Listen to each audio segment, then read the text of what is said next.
like you. Be strong to hold the powers of the sun.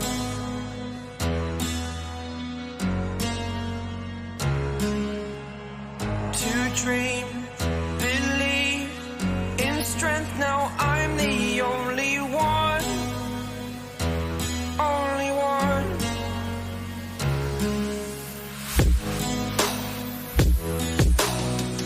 I was an ordinary boy until I broke the rules. My life destroyed. Life destroyed. Until I walk awake, scream my mind, I shout, the ground shakes. How much can I take? My mind will break. Will it break? Can I take? Can I be your superhero? Superhero.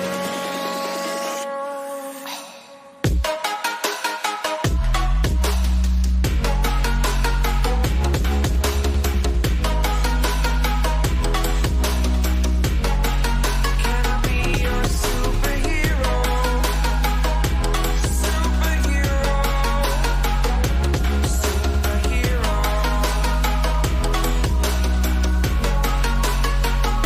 Superhero.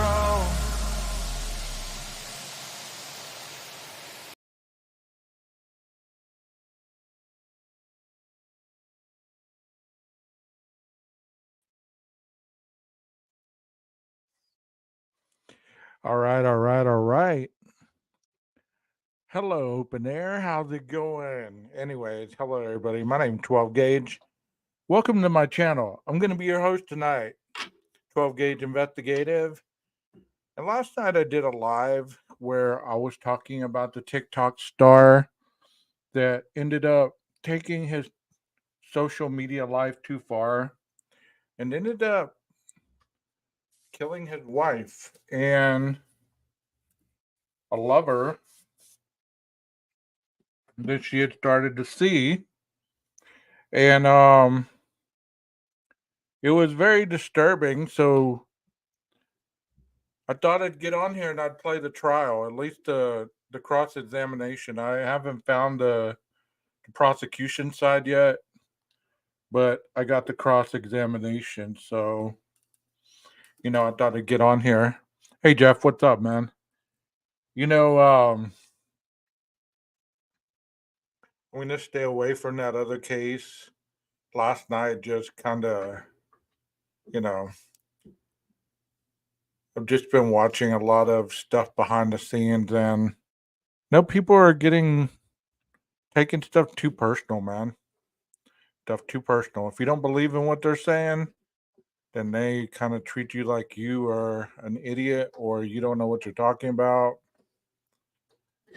But you know what? I don't need those people in my life because you know what? I'm free to believe what I want, free to talk as I want. And like somebody said it adequately, they said, presume innocence in the court of law is the court of law. Out here, we have the unalienable rights to speak on guilt or innocence. We are not bound by law. So, therefore, to be able to speak on certain topics, such as this case that I'm about to talk about, free speech, baby. Just because you don't like it doesn't mean that I'm wrong. Doesn't mean that you're right and I'm wrong. You know what I mean? So, there's a lot of stuff being talked right now that I've heard before. Because I've followed this case for, I've followed that case, that Idaho 4 case for a long time. I've done a lot of research myself. I've seen a lot of 4chan posts. I've seen a lot of Reddit posts. I've seen a lot of documents that people bring out that supposedly are from certain people and all this other stuff. It's just been a little glorified, horrified, and, stuff's added, taken away. It sells tickets. I get it. But that's cool with me. Do you, boo? Because one day everybody's going to have to pay for what they say on these streets. And that's just the bottom line. So, if you're joining my channel, if you're a new sub and you're joining my channel for everyday coverage of the Idaho 4 case, no, I don't do that. I do it. I have been on a roll here for a while, but I've also trying to bring light to some other cases. And this is one of them. It's very interesting to me. So let's go ahead and move on and leave all that other stuff, all that trash in the streets. Let's leave that trash out there in the streets. Because you know what they do? They're so immature they gotta call you names. They gotta demean you any way possible, like they are celebrities on these streets. You know what? You're nothing but a person who has a camera and a microphone and a theory. That's it. You're not a celebrity. I'm not a celebrity. None of you are celebrities. So to act as if you're more important than the next man, who are you? And let me bring about one more point. You don't really need much of an education to start a channel. Not like the YouTube asks you, do you have a bachelor? Do you have a master's? Do you have a degree in criminal justice? Do you have a degree in psychology, sociology? Are you a social worker? Are you a drug and alcohol counselor? Are you certified for anything, any of this stuff? No, they don't ask you that. They just say, fill this out, give me some demographics, and here's your channel. And then before you know it, you got a microphone, you got a camera, and you got a couple people listening to you that believe the same way you do, and you're off and running. Well, one thing my subs can count on is my honesty because I don't lie to people. I don't embellish things in order to get people to come in here.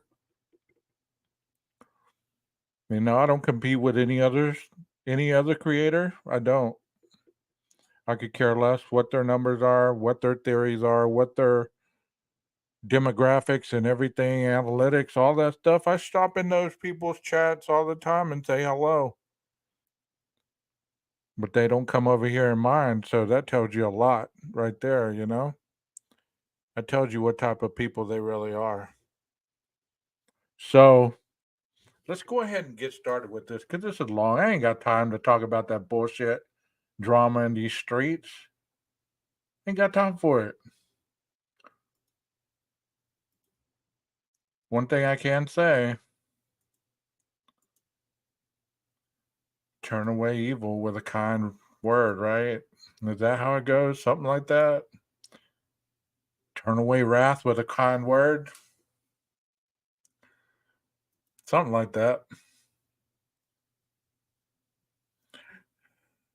And um, when you make friends on here, people always have something smart to say about your friend. If they don't like them, they have these little snide remarks, and they think you don't hear it. They think that you don't see it. That they can talk shit, and you're not gonna see it or hear about it. Do you? Do you? One day, everything that goes up always comes down. Always remember that. You can't be on top forever. What are you gonna do? Go topless next to show people to get more subs? That what you're gonna do? Flick your hair, curl your hair in a different way? Yeah, that's cool. I ain't mad at you. Do your thing. Here we go. This individual, if you are new to this case, was a TikToker that went by the name of Jin Boy or Jin Kid. And he used to do impressions. He was an up and coming actor. He was a comedian. He was in the process of really trying to get that side of his life to work. He was in the military before he got dishonorably discharged because his wife, who was his girlfriend at the time, was being talked to by a gentleman that he didn't care for his conversation with his wife, so he started a fight with him, and it caused him to get unsuccessfully discharged. Like dishonorable discharge. And then the family, he moved back home. She went to the Philippines, where she was from. Um, she found out she was pregnant with his child. They kept in touch. He tried to get a visa for her to come over to the U.S., which ultimately they did. And, it just, they started their life, they started their life as a young couple. And he was already doing the social media stuff. So they started doing TikToks. She would be the camera person, he would be the entertainer. And all of a sudden, his life was taking off. She gave birth to their daughter, and the life was taking off. And it just went from there. It just went from there. And you're going to hear some of the details in this court trial. I will stop it from time to time so I don't get a copyright. I did. Where's that audio recording? You hit up Prince William County Police Department. Don't ask me. But they told me it's just the internet. Relax. Yeah, there's no such recording, right? There's a body-worn camera. She was a female officer. All right, you told us yesterday you wanted a gun that was accurate, right? I wanted a reliable gun. Reliable for shooting, right? No, for for dancing. I don't know. You need to answer the question. You wanted a gun that was reliable for shooting, right? Yes. Okay, you talked about meeting Ray for the first time at a party in San Diego in 2020, right? Sure. And when you first met Ray, he didn't say to you, "Is that your bitch?" Right? Yes, he did. When he saw you and he saw Anna, the first thing he said was, "You're lucky to have her," right? No. That's what you told Julia, he said. When was this? Okay, I can't answer your question. Okay. You told Julia that when you met Ray, you were mad because he said, "Oh, you're lucky to have her." Right? This is what Julia said, right? I'm asking you that you told Julia that, right? No, I did not tell Julia that. Right? You didn't tell Julia anything about your conversation with Ray. No, I did actually, because she had been seeing him, and I had let her know that I would not be comfortable if she had brought him into the house. But what you told her, you didn't tell her that Ray said, "Is that your bitch?" All you told her, he said, was, "You're lucky to have her." Right? That's what you told Julia. I don't recall the exact words I told Julia, but she knew of what had happened between me and Ray. The comment by Ray, "You're lucky to have her," translated to you that he wanted to sleep with her, right? Or that he had his eyes on her. Right. But he never actually told you that, right? No, but body language plays a big part too. You're not answering the question. Ray. So he's being cross-examined by the defense attorney. So as you can tell, she's like giving him the questions, right after another. She's not really letting up. And usually this is how it goes, it's very rapid fire, it's very meticulous, trying to get the individual to forget what they're talking about. It never told you he wanted to sleep with Anna, right? No. Right? That's just something that you're now telling us, "Oh, Ray said, is this your bitch?" because you're trying to paint him as a bad guy, right? No. I actually tried to be his friend. Even after. And he actually was nice to you, right? He made a comment on your Instagram about someone in your life passing away, and he said sorry for that, right? I believe so. I also DM'd him one time when he was in Mexico, and he... Objection, non-responsive. It's the same. All right. There's a good question, answer, question, answer. But what happens when the question is like forcing me to say something specific? Well, that's part of the question. She's asking specific questions, so just answer the specific Right. questions. Next question. Ray was nice to you in making a comment about someone in your life that had passed away, right? Yes. Okay. So when you told us yesterday there was no hope with being friends with him, that wasn't true, right? Because No. he was nice to you. That was only at one time on social media. I'm talking about in-person interactions. It's a different experience. You hated Ray from the first night you met him, right? I did not hate Ray. Ray disrespected you, right? Of course. You don't like being disrespected, right? No. After your second trip to San Diego, you hated Ray even more, right? I did not hate Ray. You talked about another time where you hung out with him and he didn't want to be your friend, right?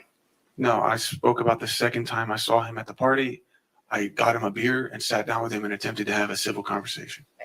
And you didn't like him though after that, right? No, I had decided that he's not interested in a friendship with me. He's interested in Anna. All right. So you talked about I mean, this is where it all started. It's like when he met her friends, and this individual, the first thing supposedly he told him was, "You're a lucky guy to have her," So he took it that as he was interested in his wife. And to fast forward it, that's one of the guys that ended up messing with his wife.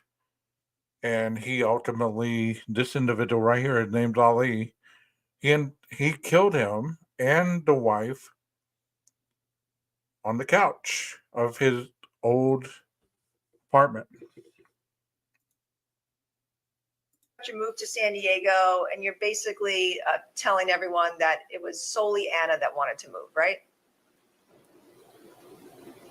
Initially, but I was open to the idea as well. Because you wanted to come to the West Coast and promote your Gin Kid brand, right? I saw that it was it would open a door for me to go to LA easier. You were interested in the limelight, right? Sure. Right. And media attention Sure. and fame. Sure. Okay. And you're an actor, right? That's what you did. Content creator. Right. I wanted to be an actor. Right. But you did a lot of impressions, right? Yes. You're a good actor, right? To a certain degree, but not good enough to be in a movie. Well, I don't think. Right. And so you also were interested in being here because that would help your career, right? Being where? Being on the West Coast. Oh, I thought it'd be easier to collaborate with LA content creators. Yes. But you're blaming Anna as like the sole reason, as the person who dragged you here, but you wanted to be here, right? No, I did want to be here. What I said was that Anna, she put pressure on me to make the move exactly when we did.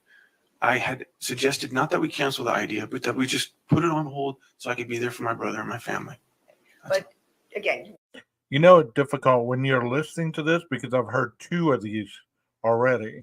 I heard this one, and then I heard the last day of testimony. And they're both just listening to this individual's recollection of the crime.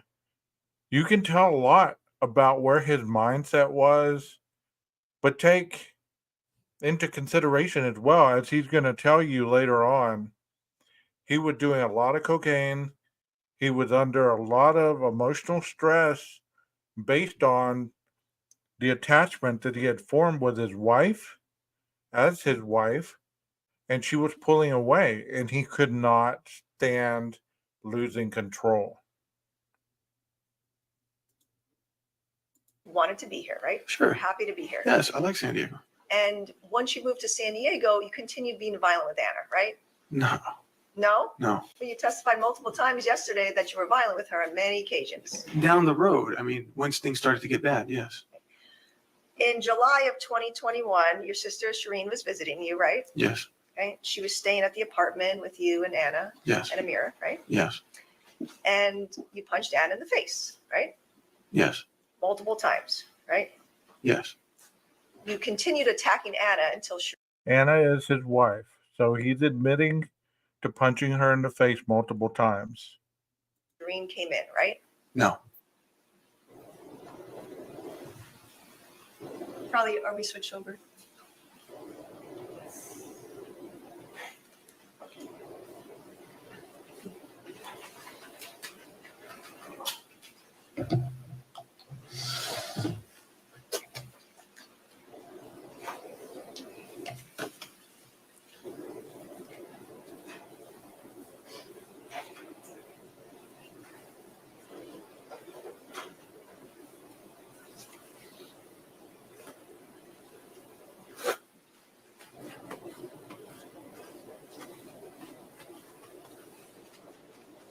right, thank you.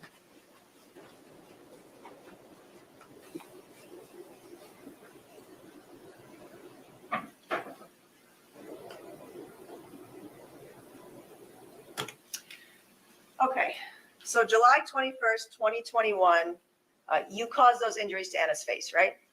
I did. You gave her a huge bump on her face, right? Yes. Gave her cuts near her eye, Yes. and then days later, her whole face turned black, right? No, You saw her a day or two later, right? it didn't turn black, but it looked like that. Yeah, so she still had injuries, right? Yes. So, do you see how the defense can put some words there that if you're not quick or you're not listening, you can agree to that? And the jury is listening to all this. So, think about that. She just said, so you put those bruises on her face and it was bruised for a couple of days, then her face turned black. Had he not been listening to everything and he would have been admitting, yes, I did that, yes, I did that, and then he admitted to her face turning black and it really didn't, the jury would have heard that. So, it's all a chess game with the defense and the prosecution trying to get their story and the evidence to discredit the people that go on the stand. Experts, policemen, you name it. Those people that are on that stand are all trying to be discredited somehow by the questions that are asked.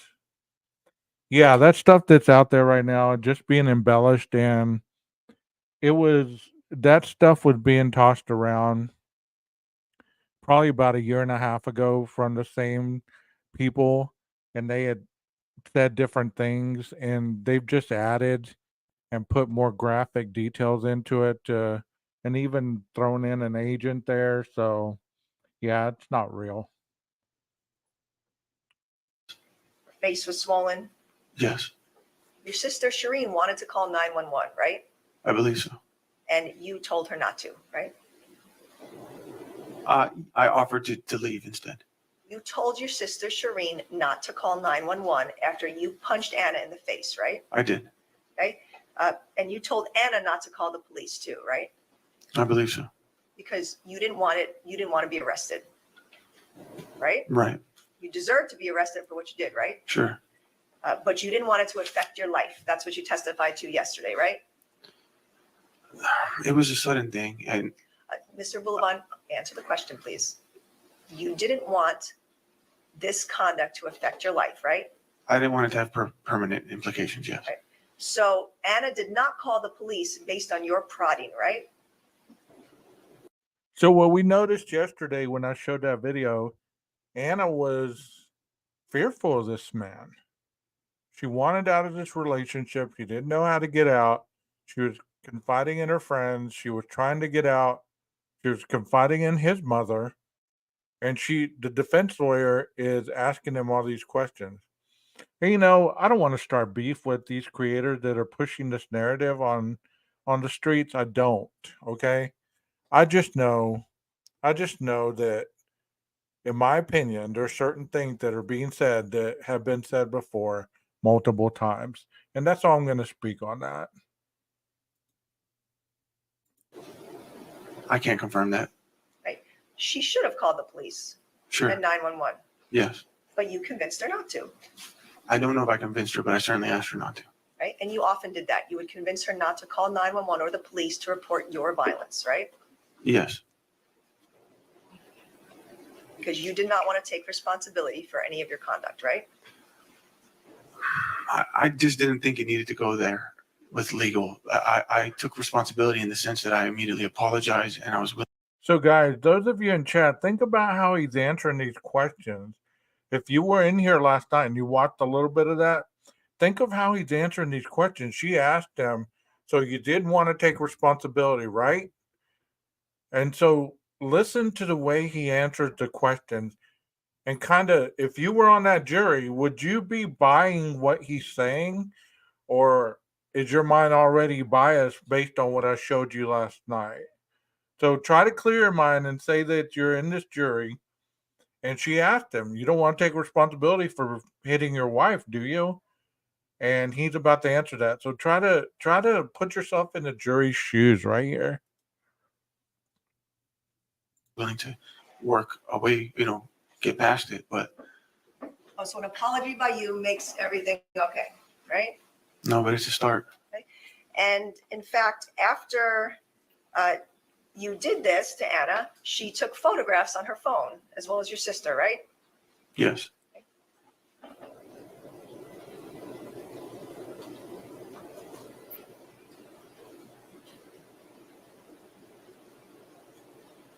And in July, this is now the next day, you sent Anna some messages on Instagram discussing your violence with her, right?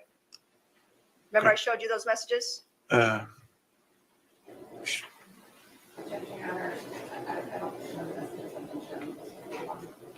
I'm sorry, not showed you. Show them in court. Oh, yes, I've seen what you've shown in court. Okay.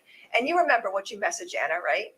You told her, she told you that you were violent with her and you punched her and Shushu had to intervene, right? Right. She told you you could have killed her if Shushu didn't intervene, right? She said I could have killed her, but Shireen did not stop it. But She said that. She said that, right? Yes. And you told her that you lost control, right? I did, yes. And you apologized for putting hands on her, right? Yes. You apologized over Instagram, right? Yes, because I wasn't present with her. And you apologized over email, right? You saw that email in court. I did. So you were violent with Anna and then you were later apologetic, right? I'd say almost immediately. Because you were hoping that you wouldn't get in trouble with the police for what you did. It was just because I'm sorry. But you didn't want to get in trouble with the police, right? Who would? So what do y'all think so far? I mean, Rhonda, you were in here watching this. Aquarius, I don't know if you watched a lot of it. Jeff, I don't know if you watched a lot of it. Justice, I don't know if you're still in here, but I don't know if y'all watched a lot of it or y'all watched the whole thing. What do you think about his testimony right now? Do you feel that he's being honest? Or is he trying to sway with the emotional type of answers? Do you believe what he's saying? Or do you believe that he's trying to play for the jury? Gonna take a couple minutes to hear your answers. I'm gonna turn the camera off for a second.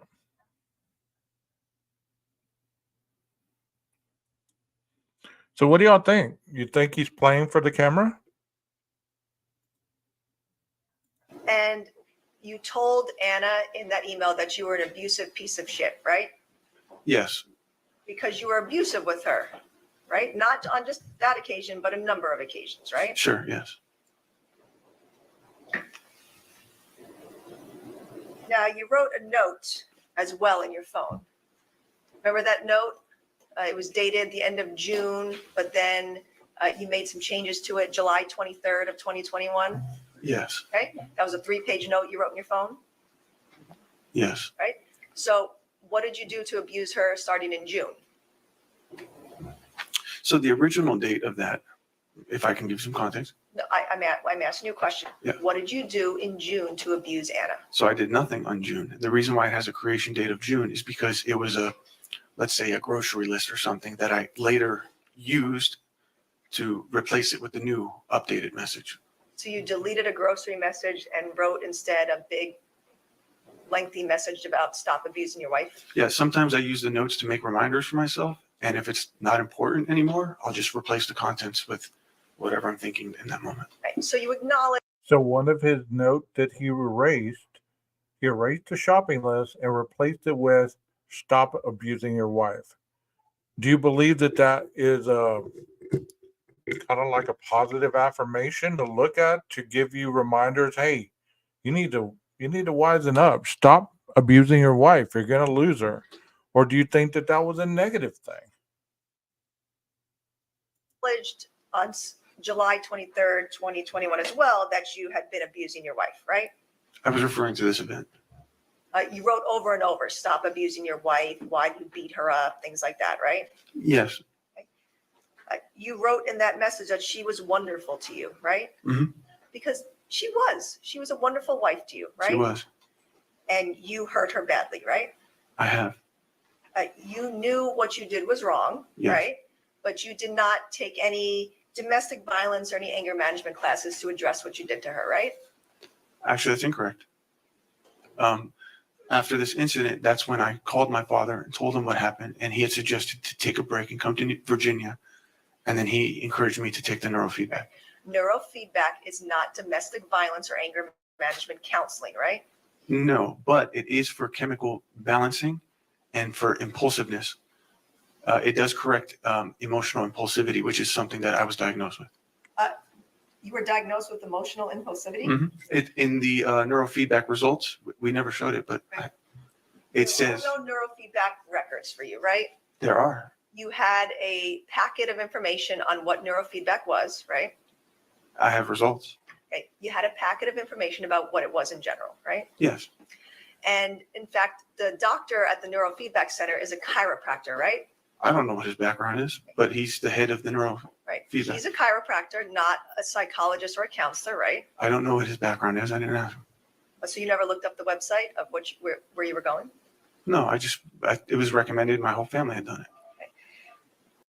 Would the defense lawyer aggravate you with the way that she asked the questions? Not only is her voice annoying, but the way that she constructs the questions and shoot them at you. Would that annoy you? It annoyed me, and I watched both of these, and I was like, "Oh my God, if she says right again or correct again, it's like nails on a chalkboard." Neuropathologist would be somebody that is a specialist that, like if you go into like a doctor and they put them little probes on your head and stuff and they run all these tests to see if there is any kind of brain stuff, if there's any chemicals that are not functioning correctly, the neurotransmitters, things like that. I would think that that's what it is, but I could be wrong. You agree with me? Her voice is annoying. That is the defense attorney's voice right there. I mean, that just like, I know why she's doing it, but she could use a different cadence, a different question style, I guess. I don't know. You describe neurofeedback as, attached, like watching a video and having something attached to your head, right? Yes.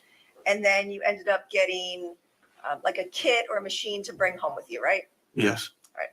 But what I asked you was, you didn't get any actual counseling for domestic violence, right?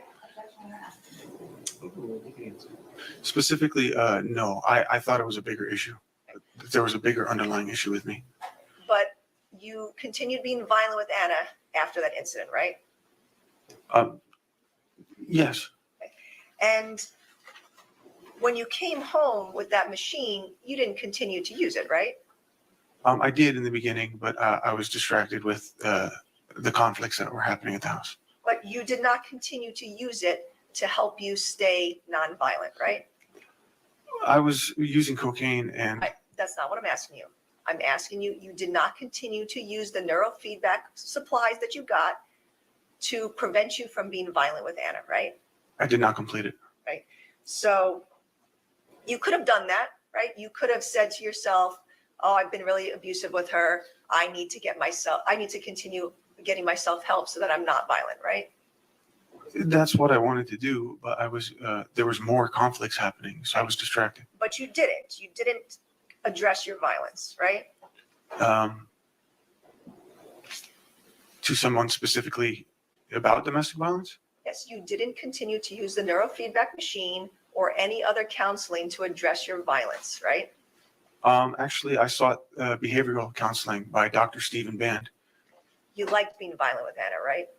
That's why you didn't get yourself help. Why would I like that? See those little jabs like that? I mean, I'm not sympathizing with the dude, but how would y'all handle it if, she's being passive aggressive? Like, she'll get him to be relaxed and then she'll throw that little jab in there. But you enjoyed being violent with Anna, right? How would y'all feel if you were in his position on that stand? would you be able to like be calm and like he is right now? Tell me, would you? Could you be able to be calm like that? I don't know if I could. Even if I was innocent, I think after a while I'd lose it. I believe so. I believe so. You're probably right. She's trying to get him to show his true colors. Yeah, exactly. I believe so. You're right. Yeah. And it looks like it's working, but he dials it back, you know what I mean? So I'm trying not to get angry for him, you know. No, I do not like that. So you would be violent with Anna and then you would apologize and she would take you back, right? Not immediately, but yes. Right. And she took you back every time until the end of September, right? Yes. Right. You were violent with her multiple times between July and September, and she went back to you every time, right? Yes. Anna told you in July that she did not feel safe with you, right? Right. And she told you to stay away from her, right? Right. Right. Because of your violence, right? Because of the violent events. Yeah. And because you were controlling with her, right? Yes. You saw those messages where she would write to you that you were controlling, and that's part of the reason why she wanted to leave you, right? That she didn't feel safe around me in that moment. But you wouldn't stay away from her, right? No. Then you took your disability leave on July 23rd, 2021, right? Mm-hmm. And you claimed one of the reasons that you took leave was that your mom had left your dad, right? That was like something going on in your life. One of the reasons, yes. Uh, Okay, I like this comment, Aquarius. I like this. You say his guilt is why he doesn't snap. In my opinion, I do think he regrets what he's done. Of course, he's playing to just let the jury. Yeah. Okay, be careful. Be careful. your mom had left your dad long before then, right? It was not confirmed until they had their intervention or meeting in my house, my apartment. That was in July? Well, whenever it took place, I'm not sure exactly When was it? Well, she had ran away from home, and that was a very big troubling thing for the family. Nobody really knew what was going on, except my mother had confided in me. Right. What I'm asking you though is, when did she come to San Diego? And when were you all in San Diego on this occasion that you're talking about? I think it was like May, June-ish. I'm not sure exactly. Right. And so your mom had already left your father before May or June of 2021, right? She'd left the house, but we didn't know the status of what's going on. Right. So that was not a recent issue in July causing you to take disability leave, right? That was an ongoing issue, and that was just one of the issues that was impacting my mental health. And you took leave because you had just been violent with your wife, right? No. You learned that your mom had been dating a man named Napko Sharma, right? Mm-hmm. A man she met online. Right. And your mom left your dad while she was talking to this man, right? At some point she did. And you had learned that your mom had essentially had an affair with this man, or was talking to this man, Mr. Sharma, online, right? Yes. Okay. That made you mad, right? It hurt the family, yes, including me. You slapped your mom when you found out, right? No, I didn't. Anna saw you. Yeah, that was an accusation also that he slapped his mother when he found out that she had, separated from the father, and that she was cheating on his father. Saw you slap your mom. No, I didn't. Anna saw you slap your mom, right? She did not see that. You had and I can't ask her, right? That's not fair. Because you killed her. That's not fair. I'm asking. That's so inappropriate. True, That's so right? inappropriate. All right. First of all, I'll sustain the objections. I'll sustain that as argumentative. And everybody, question, answer. All right, that's how we proceed. Yes, sir. Thank you. Next question. You and Anna had a conversation about the fact that you slapped your mom because she was having an affair, right? I shoved her. Or you shoved your mom. I did. So you didn't slap her, you shoved her. No, I shoved. Because you were mad at her for cheating on your dad, essentially, right? She admitted in a very vulgar way in front of my dad that she, yes. So yes, You were mad at her, right? Because you don't like when someone is cheated on, right? that's correct. That's disrespectful, right? Yes. And you didn't talk to your mom for a while after that, right? Maybe a week or two. She didn't talk to you, right? She would have if Because I. you were physical with her? No. She didn't even think much of that. You heard your mom testify yesterday. There was a time where she wasn't speaking to you, right? She meant she wasn't in our lives. She wasn't purposely ignoring us. Right. But she wasn't speaking to you because you had hit her, right? No, that's not why. And you sided with your dad in this scenario, right? You were mad at your mom and you sided with your dad about your mom being a man, right? Not quite. I understood why my mom wanted to leave him, and she confided in me alone. But it was the part about her already having been with another man that upsetted me, and I was tormented. I was torn to. I wanted to be there for my dad, and wanted to. You know, that's a terrible place to be. It's so uncomfortable. I've had to testify in CPS cases where, you know, the lawyers they're not being as assertive as that, but they're still asking you questions and you feel like you're put on the spot. You got to answer quickly. You got to, you know, you got to think of what you answer. You got to make sure that you're being as genuine as possible. So, you know, people aren't thinking you're lying or that you're being deceitful. He is very calm, I guess, for the situation that he's having to deal with. be there for my mom. So it was hard to decide where I stood. And you were in fact very close to your dad, Nasser, right? Not really. No, not really. You talked to him on a regular basis, right? We say hi. When you were living in Virginia, you would leave a mirror with him and he would watch her, right? With my mother. During your time in San Diego, your father was very supportive of you, right? For the most part, yes.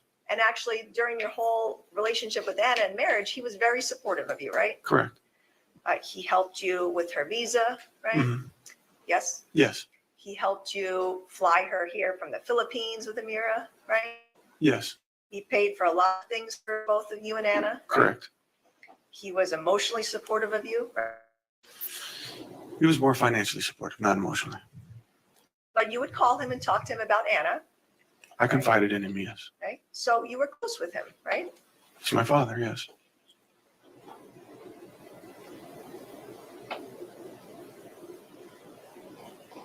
Okay, and so after Anna gave you another chance in July of 2021, you continued to be violent with her, right? There were moments that popped up, yes, occurred. In August, there was a time where Julia picked Anna up from your apartment, right? She did that quite regularly. Julia picked her up one night because Anna was scared of you, right? So she says. Okay, but Anna was scared of you and she left with Julia, right? That's what she says. That was unacceptable to you, right? Anna leaving the apartment. It frustrated me because Julia became her to-go, like on call. Hey, we're arguing, come pick me up. So things were not getting resolved. It wasn't physical violence. It was just me trying to address something or trying to fix something. And Anna would be like, nope, no, I'm calling Julia. Julia, come get me. And she's just there. And then you followed Julia and Anna in your Jeep that night, I did. right? I was very upset that this was happening. Okay. And did you follow them immediately after, or were you tracking Anna's phone to see where she was? I can't track Anna's phone, but I followed them visually. Okay. And you swerved near Julia's car to scare them, right? No, I pulled up to the adjacent lane and side by side, and I told them to pull over. Okay. You're moving your hands indicating you're in the lane next to Julia's car? Yeah, we were just, I was behind her the whole time. And then at some point I moved to the left lane to be window to window. but you were swerving near them, right? Trying to make them scared. I swerved in front of them just to try to stop them. Yes, And then you brake checked them, right? I did. That's scary to someone on the road, right? It is scary. And you did that because you were trying to intimidate them, right? I was trying to get Anna to come back with me. And Anna did not want to come back to the apartment with you that night, right?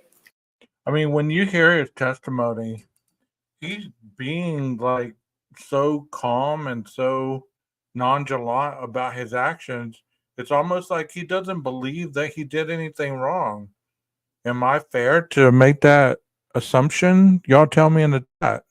Is that fair to make that assumption? Is he's appearing to you guys like, well, I did it, but it was no big deal. This is what I do, or this is what I used to do. Is that how it's to you guys?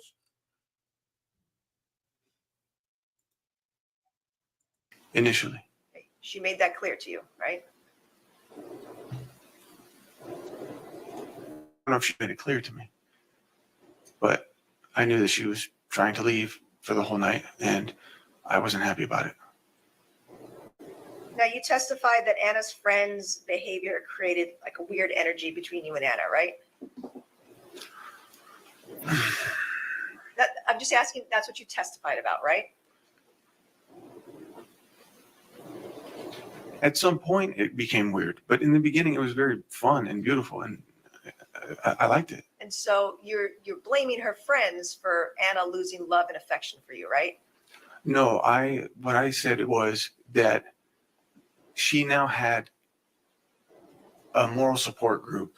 Whenever something would happen between her and I, or if I'm complaining about something or I'm upset about something, she could confide in them. I didn't have anybody. Anna was the person I confided in.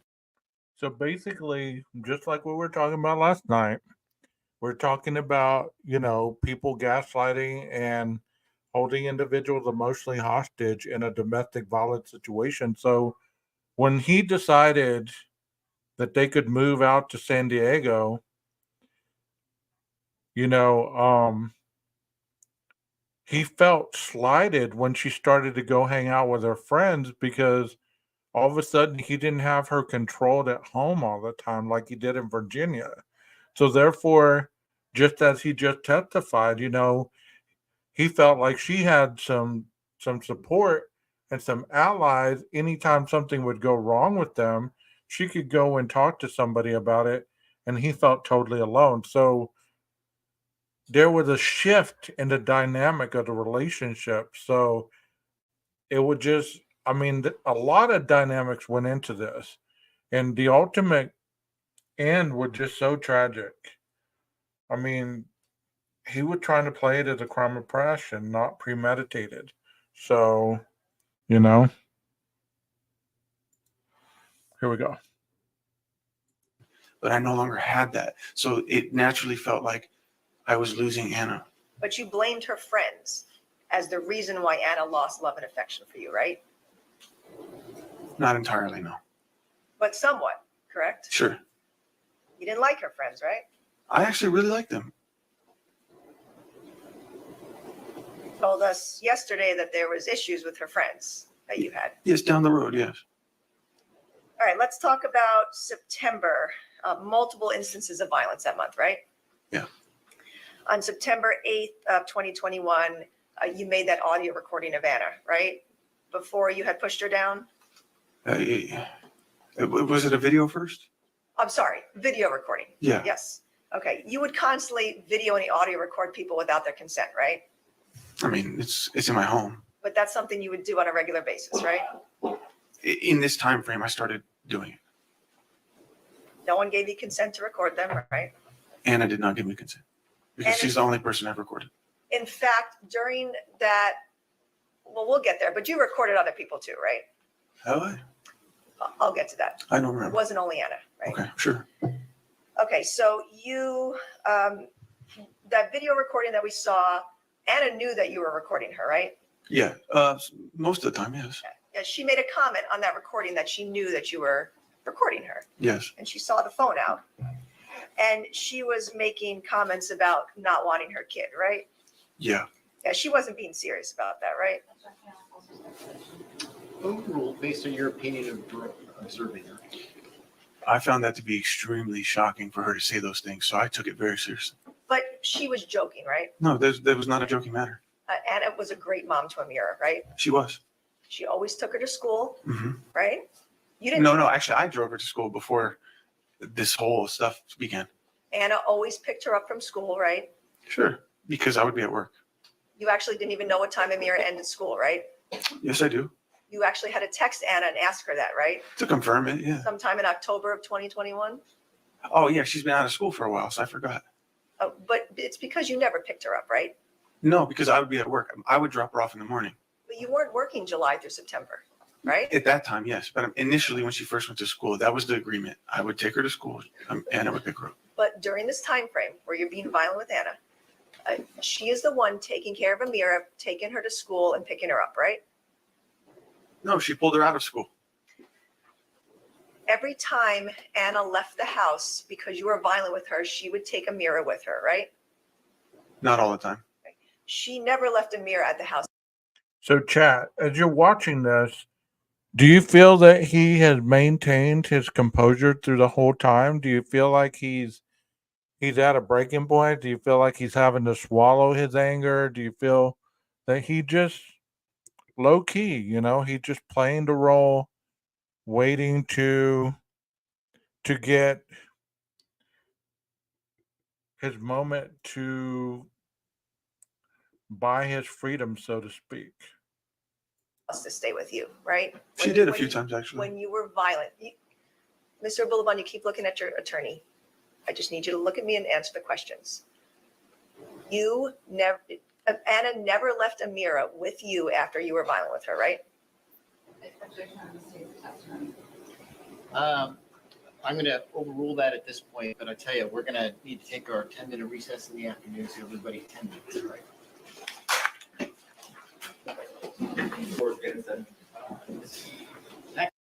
Well, they take a recess really quickly. When it comes to cases, whether you're, most of the time the defendant does not testify. They invoke their Fifth Amendment right where they're, going to remain silent because they don't want to incriminate themselves on the stand.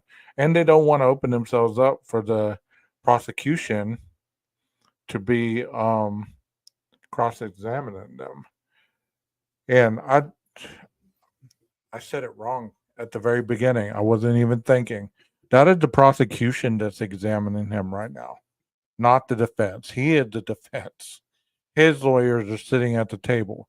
I said it wrong from the very beginning because I wasn't thinking on, I had a million things going through my head. This is the prosecution. This is the state that is cross-examining him, not the defense. So now it makes sense why she's so gun-firing those questions. Thank you. All right. Looking at People's 14 that's up on the screen. On September 8th, you pushed Anna down, causing these injuries to her elbows, right? Yes. She had injuries on both her elbows, right? I wasn't sure if it's both, but one of them at least. Okay. Scrapes on her elbows, right? Correct?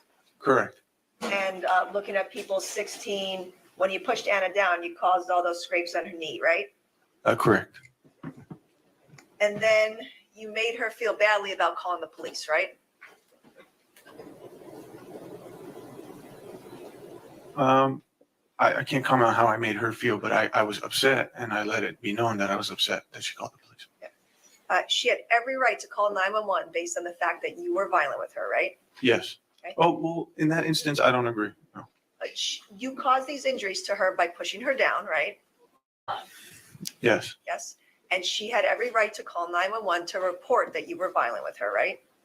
Well, I was trying to leave the apartment, so I don't think that she had the right to call the police on me on that instance. She didn't have the right to call the police because you were physically violent with her? Okay, she has the right to call the police. But you taunted her about the fact that she was calling 911 on you, right? I was upset that she was already midway through the call. Yes. But you were taunting her on your social media feed, right? Yes.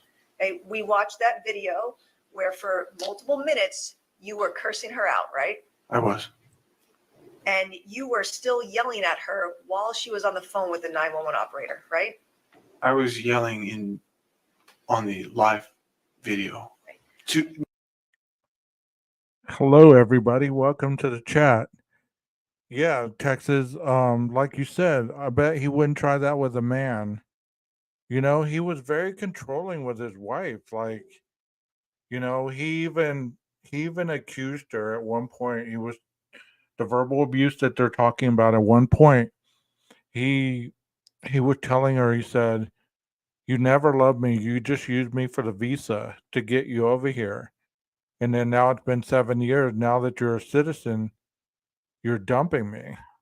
And you know that seemed to be the part that he wanted to hold on to. You know, he wanted to hold on to that.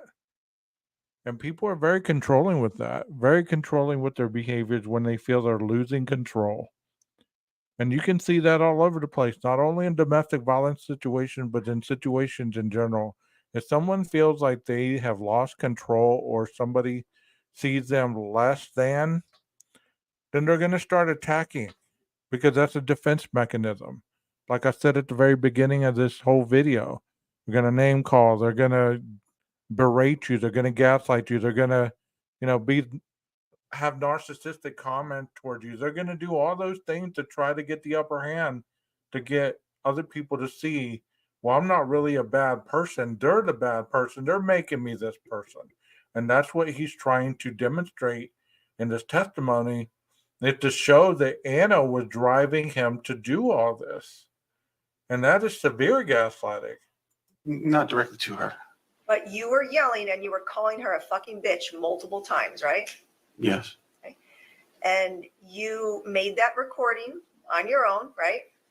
Yes. You decided to click play or however it is that you made that recording, right? I went live.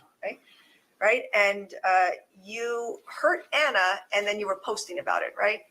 That's not why I was doing that. You didn't have any remorse for what you did to her, right? That's not true.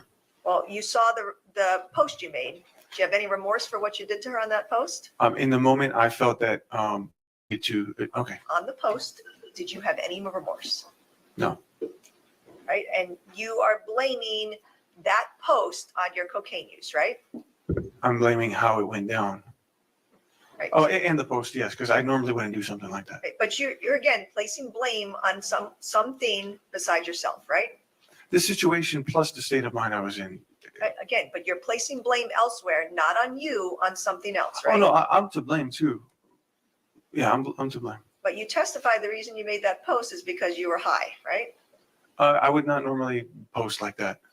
I would not go to social media for stuff like that normally. So on that date, you were not taking any responsibility for your violence on Anna, right? In that moment, no. Or even in the following days, right? I can't. Correct? I can't confirm that. You actually fled the apartment that night because you knew police would be coming, right? Yes. Because you didn't want to get in trouble, right? Right. And then the next day, you wrote a note in your phone, right? September 9th, 2021. This is People's 176, page 10. You wrote this note in your phone, right? Yeah. Okay. And you were writing this note basically telling Anna what to tell police, right? Yes, I was. Okay. You were telling her to say it was the heat of the moment, right? Correct? That's what it says, yes. You were telling Anna to say he didn't actually hit me. Right, because I pushed her. But you're telling Anna what to say. Because she had asked me, what should I say to the police now that I've already called them? You are telling her what to say. She asked me what to say. Because you were telling her not to get you in trouble, right? She was concerned that she already went through with the call. You were telling her not to get you in trouble, right? Perhaps I did. Right? Okay. And then you're telling her to say, we were trying to block each other from leaving, right? And we played tug of war with the luggages.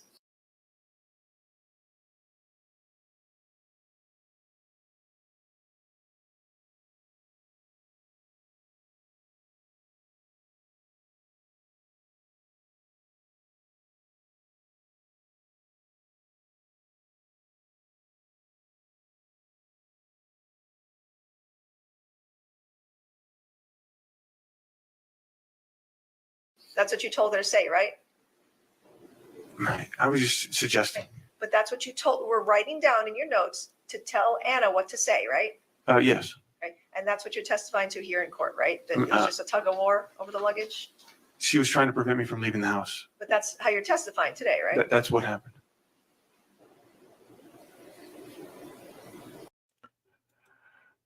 I guess I was muted. What I was saying was that's a level of control, to try to even control what she was going to say to the police. Like, you tell them that, we were just, wrestling around or messing around and, wasn't that serious because I could lose my job. I could, you could have to get a restraining order.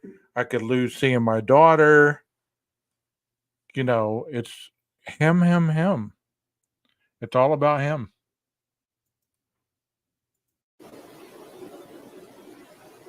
And you knew that if you told Anna various things to say about it being the heat of the moment and he didn't actually hit me, that would help you not get in trouble with the police, right?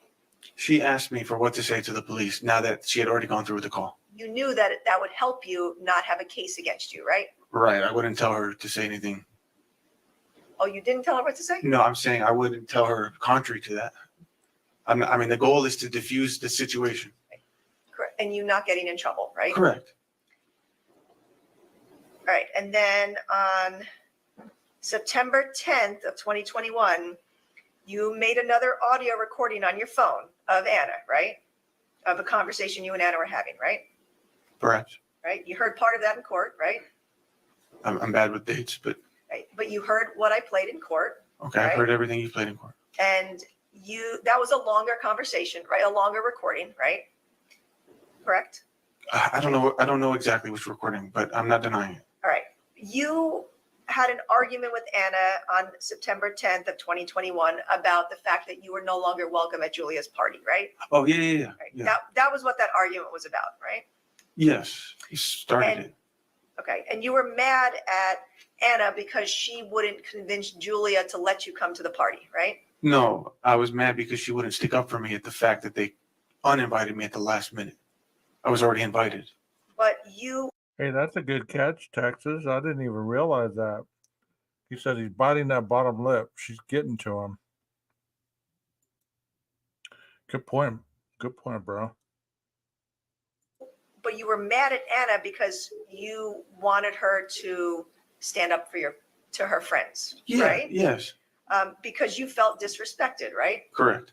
And you wanted Anna to respect you and talk to her friends. Well, it was more so I hope she would have done that. You wanted her to respect you, I right? mean, I would love to be respected. Yes. On that recording, you called Anna fucking stupid, right? Sure. You said fuck you, right? Hmm. You said a respectful woman would not go if her husband couldn't go, right? Yes. So again, you were telling Anna that she wasn't being a respectful wife, right? Yes, because of how it played out. And you called her a fucking asshole on that recording, I called her many things. right? A fucking liar, right? Sure. You called her a two-faced bitch. Yes. You called her a manipulative bitch, Yes. right? You said, fuck you, bitch, right? Yes. And then what you heard in court, you told her, this is why you get your ass beat, bitch. I did say That's that. what you told her. I did. Because she would get her ass beat when she was disrespectful to you, right? It had happened in the Right? past. Yeah.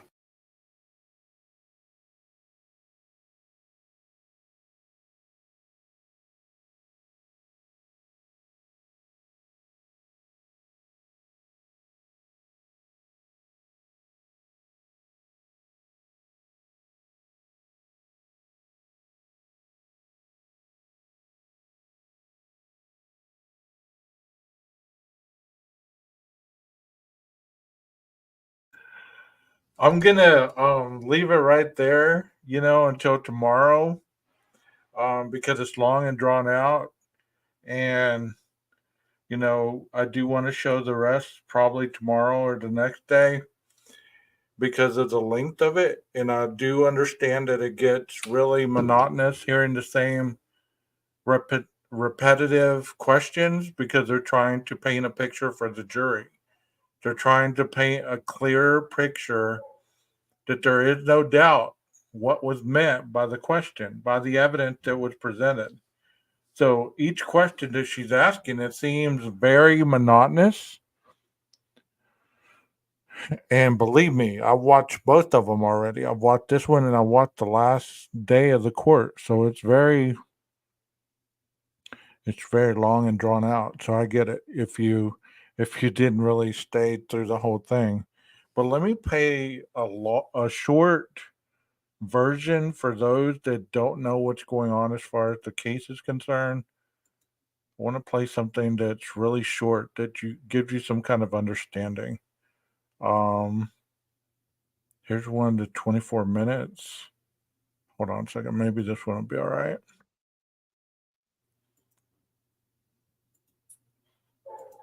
Yeah, y'all need to keep up with me being muted because I've been muting it for the dog in the background.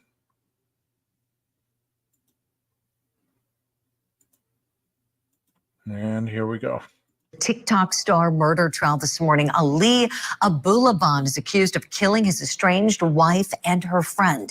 Let's listen together to some of the testimony of Gene Smith, who was a friend of murder victim Ray Barron. And when did you first meet the defendant? I met him at a party when he first got introduced to our little circle of friends. And that's when I initially met Ali and his wife. And they came off as such beautiful people. Me and Ali had a very heart-to-heart talk about God and the spiritual side of life. And, initially I looked up to him because he had a beautiful family. Beautiful. Who was he married to? He was married to Anna. And then flip to People's Exhibit number 1. Number 1, okay. It's the first page. The first page. Oh, got it. And is this Anna?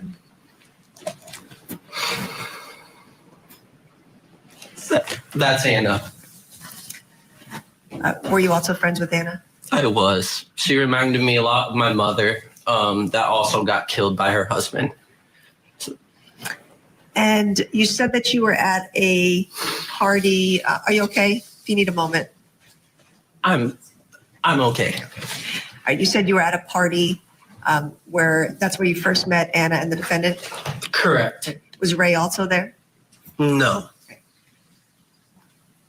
And were you ever together at any parties where the defendant, Anna, and Ray were all there? I can't recall. All right, I want to talk to you first about an incident in September of 2021. Did you go? For those of you that don't know, he did plant. He put an app on his child's iPad so he could spy on her. He snuck into the apartment. He put that in the iPad. He ransacked the apartment. This was a couple days before he went in there and shot him. And he was listening to everything that was going on in the apartment. And then when he heard a male voice coming from the apartment, he drove over there with his weapon.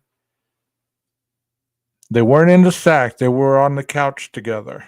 So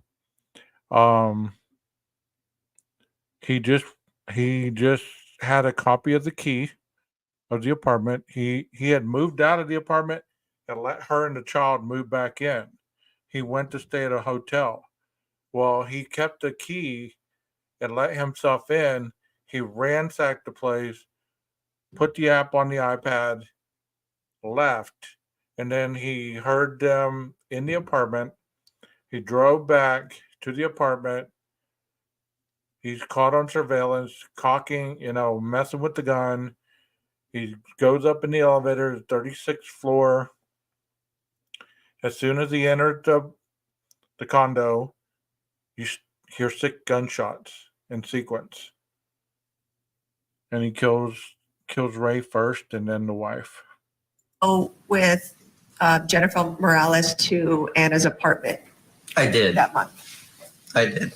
And Jennifer Morales, your girlfriend? She is. Why did you go with her to Anna's apartment that night? It seemed like an emergency. It's very close to my heart is domestic violence and taking a stand up against that. And when Anna voiced her concern for Jen and I to go over there, I didn't hesitate. She seemed in distress. She seemed very worried. And she was telling us initially how Ollie used to beat her and she was scared for her life. And I guess this fight almost escalated to a point to where Ollie almost laid hands on his daughter. So we went over there immediately. We comforted Anna, made sure everything was okay. Ollie was nowhere to be found. So initially we got all of Anna's stuff and Anna's daughter. Let me ask you guys this question. Do you think it's ever okay for a male to have that intensity or jealousy towards a female or vice versa? Because it works both ways.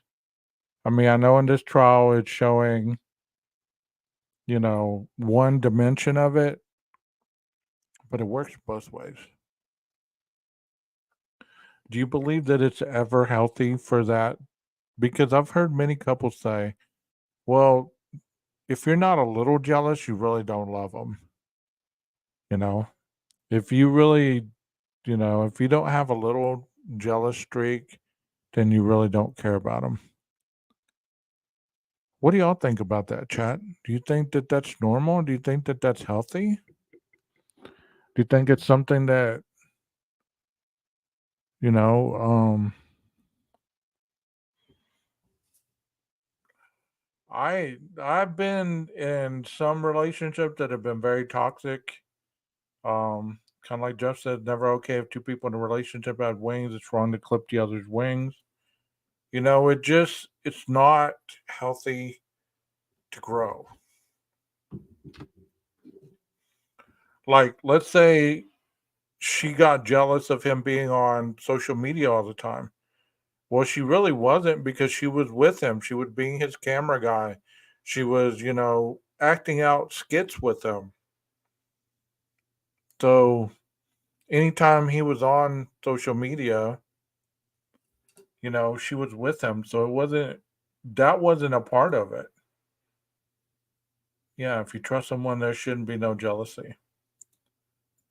And I've also heard that too. You can trust somebody, but only trust them so far. I mean, I've heard all kinds of rationale for concerning relationship. It's like I can trust you until you give me a reason not to. Then I'll never trust you again. I don't know. People are people. They're gonna believe what they believe, but after a point, you gotta ask yourself, did I teach this person how to treat me? And now I don't like it because I was okay with it at the very beginning. Now it's not okay. Now I can't get out of it. Because in essence, you do treat people or you teach people how to treat you by what you put up with, what you allow. Somebody's always saying, oh, I was just joking, but they're being malicious and they're constantly doing it. And especially if they use anger disguised with humor, then it's toxic. It's unhealthy. You teach people how to treat you. If you don't stand up and set your boundaries with people, then they believe that it's okay to get away with anything with you. And I don't know about you, but I have some strong boundaries. I call somebody out in a minute. Like I've always done it and I don't have a qualm about it. It's like, what gives you the right to disrespect when I show no disrespect your way? You get what I'm saying? Like in this relationship, and especially in relationships, you get disrespect all the time, but you don't show any disrespect. How is that an equal relationship? Do not walk, run away. That's what Rondi says. I agree. And find a way to deal with your issues so that you don't go back. because most people go back 9 times before they leave. And that's why some of these murders occur. This isn't the one that I wanted to show. So let's see if I can find another one. There's my YouTube. Whatchamacallit.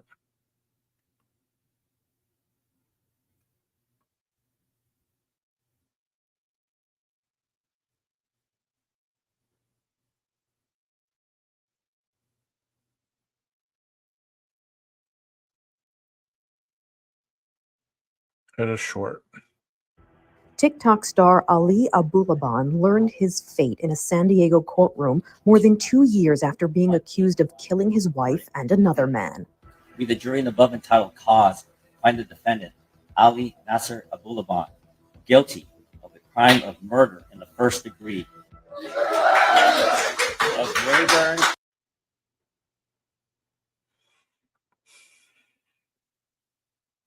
Or is he guilty? Look at that. Everybody's in love with that guy. Anyways, I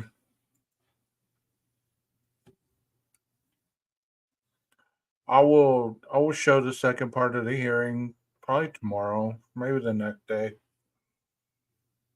It's been a long day. I don't know. I want to end this with some positivity, and it's hard to, especially on these YouTube streets, man. I mean, like I said in one community post that I posted, you give people the benefit of the doubt that they're going to change. And what do? They go back and show the side of them that you were cautious about. I mean, I used to watch so many creators on here. Now I don't watch hardly any. I watch all kinds of other old crimes or, court cases or different things. But when I catch it live, I can usually only stay in there a couple minutes, if that. Because something will be said or somebody will say something fly and everybody will laugh about it. It's like childish behavior, it's like you're using your 15 seconds of fame to spotlight your insecurities and you're thrusting them on another person. It's not okay.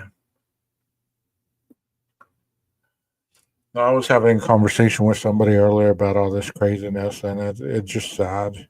Just sad that adults can't really get along long enough to be honest about certain things, and they have such biases that other things kind of they blur their vision of reality.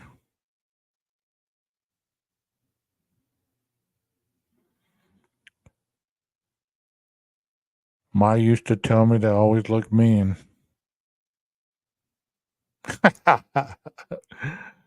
You get that too, Texas? No, I didn't steal it. Nope. No. I didn't steal it. It was here at the house when I moved in. It was in the garage. So whoever owned the house before, I guess the kids stole it and left it in the garage. It's kind of eclectic, It's kind of older and I thought it looked cool. Jeff says amazing that the suspect in this case can become the hero and the victims and the victim family became the villain. Exactly. The same thing in the Sebastian Rogers case. In the next case, in the next case, in the next case.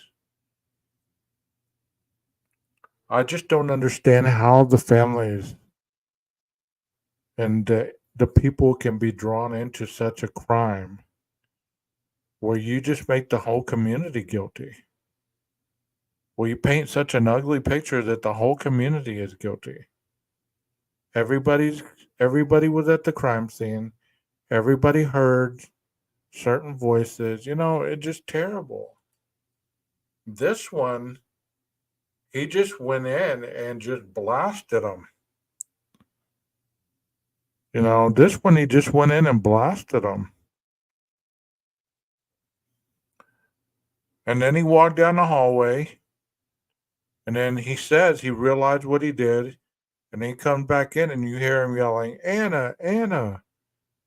And then he walks back out, goes, picks up his daughter, and they hit the highway. And he gets pulled over, gets arrested.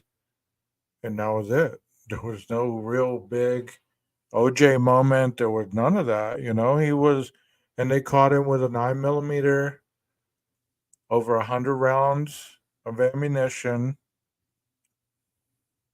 It's like, wow. And this was 2 years ago. So it was like during the time when masks and gloves and all that other stuff was needed.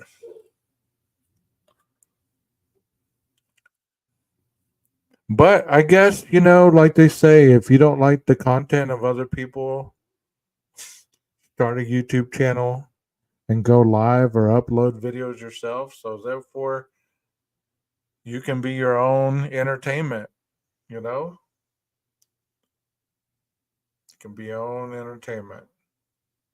Yeah, the Sebastian Rogers case is terrible. It is terrible. There just seems to be more and more people that are just tarnishing that poor boy's image. And you know what the sad part is? People are loving it. They're loving it. Because the more content that is made, you have something to look forward to the next day. You have something to look forward to. You just know that somebody's going to talk crap about somebody tomorrow over some live that they did tonight. So you can't wait to either do the replay or to even catch them live. And I'm not talking bad about people. I'm just calling it for what it is because it's true. You see it. You see these content creators do this. So, so the guy he shot was just a friend of hers. No, they found out later they were having a relationship. She was having a relationship with him. If Sebastian Rogers is watching YouTube, he's probably thinking these misguided drama rednecks ain't never gonna find a rescue me.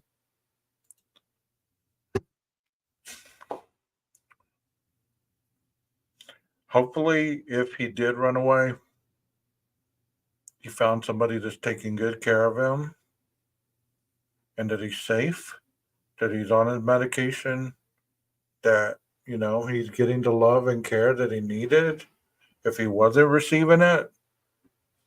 Because I can't talk like I know what kind of household he came from just because somebody said something about it.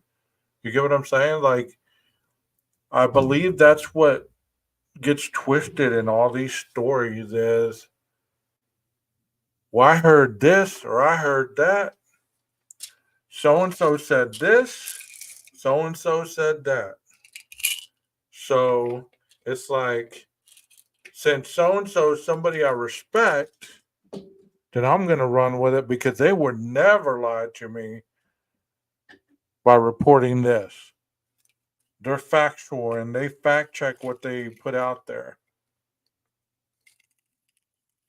Not everybody, folks. Not everybody.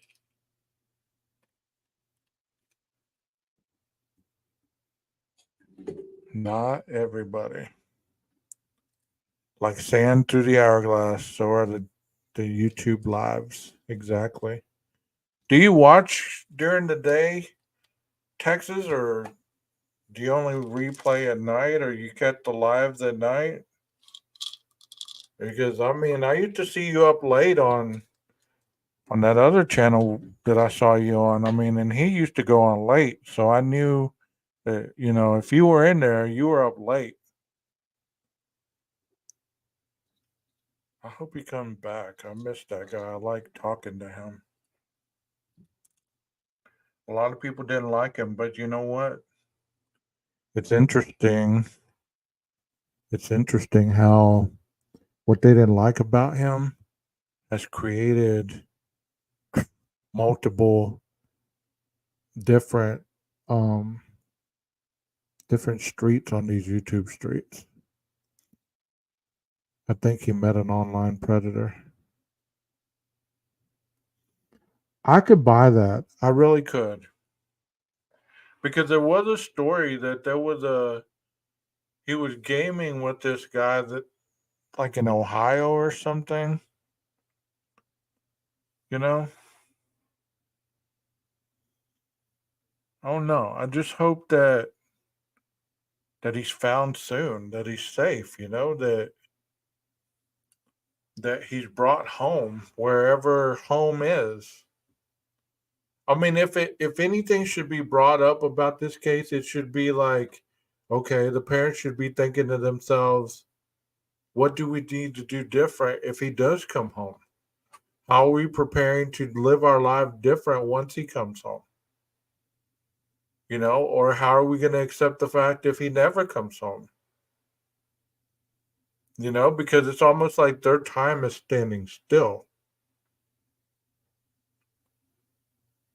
Instead of worrying about what YouTube says is right or wrong, or getting all these people involved in their life that they have nothing to gain. I don't know. Like I said last night, if I were to go search, I would know the first thing to do. I don't think his autism was as bad as they say. He was just diagnosed last year. Okay. But you get me? I wouldn't know where to search. I wouldn't know where to go. I wouldn't know how to search for anybody. It's not as easy as it looks, you know? But guys, I'm going to call it a night because I'm still on call, so I could get called out at any time during the night. So I hope y'all enjoyed that. And I'll try to be back tomorrow or Thursday to continue playing it. And I am going to finish up the Murdaugh stuff probably this weekend or next week sometimes. I got a lot of things in the fire right now, but if I can just keep my focus on what I need to focus on instead of focusing on other people, because when you do that, that's when you start to get yourself caught up. You know what I mean? You guys have a wonderful night. Can you dig it? Can you dig it? If you can't dig it, you need to find yourself a bigger shovel.